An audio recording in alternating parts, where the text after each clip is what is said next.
விஜய் வந்தா நல்லா இருக்கும். இந்த ஏரியாவே பிரச்சனை தான். இந்த ஏரியால என்ன சொல்லணும் இப்போ உங்களுக்கு எல்லா பிரச்சனை பாருங்க. நீங்க இந்த பக்கம் வீடியோல பாருங்க எடுத்துட்டு இது ஒரு சிட்டி மாதிரி கிடையாது. நம்ம இளைய தளபதி விஜய் தாங்க ஒரு நல்ல ஒரு மனிதர், எல்லாருக்கும் நல்லது செய்வார்னு ஒரு நம்பிக்கை. சத்தியமா விஜய் கண்டிப்பா வருவார். யாருன்னு கேட்டா அந்த பிரியாணி பீருக்கு ஆசைப்படுறவங்க தான் அந்த டிஎம்கே ஏடிஎம்கே எல்லாம் விஜய்க்கு தான் முடியும். நானே திமுக தான். இந்த தடவை ரொம்ப தலைவலி பிடிச்ச இதுவா இருக்கு. நியாயமா எதுவுமே நடக்கல.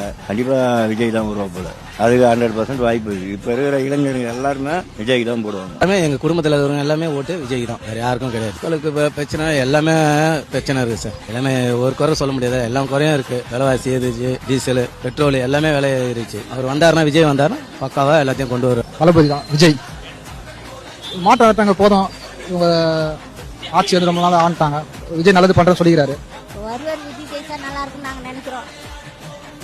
என்ன காரணம், விலைவாசி ஏறி போச்சு, கேஸ் குறைஞ்சி ஏற்றிட்டாங்க, ஒன்றும் வாங்க முடியல கடையில் போய். அவர் வந்தால் இதெல்லாம் கொஞ்சம் சுகாதாரமாக ஏழைங்களுக்கு கண்ணெடுத்து பார்ப்பாரு நாங்கள் நினைக்கிறோம். விஜய் தான் வருவார். அவர் தான் இந்த மாதிரி எனக்கு வேறு யாரும் நாட்டை ஆடுற மாதிரி எதிர்பார்க்குறாங்க ஜனம்லாம். சரி, மக்கள் வாலிப பிள்ளைங்களுக்கு நம்ம கொஞ்சம் ஹெல்ப் பண்ணலாம். விஜய்க்கு தண்ணி பிரச்சனை, கரண்ட், வீடு நிறைய கட்டிருக்காங்க. ஆனா இப்போதைக்கு எல்லாம் சரியில்லை. வெள்ளம் உடையுது. 19 வருஷம் மழை பெஞ்சா வெள்ளம் தான், வீடுக்குள்ளே தண்ணி வரும். தளபதி வந்த எல்லாம் மாறிடும். வாய்ப்பு இப்போ இருக்குது பார்த்தாக்கா விஜய்க்கு இருக்கு, எனக்கு வாய்ப்பு இருக்கு. ஏன்னா இப்போ அவர் நல்லா பண்ணுவார்.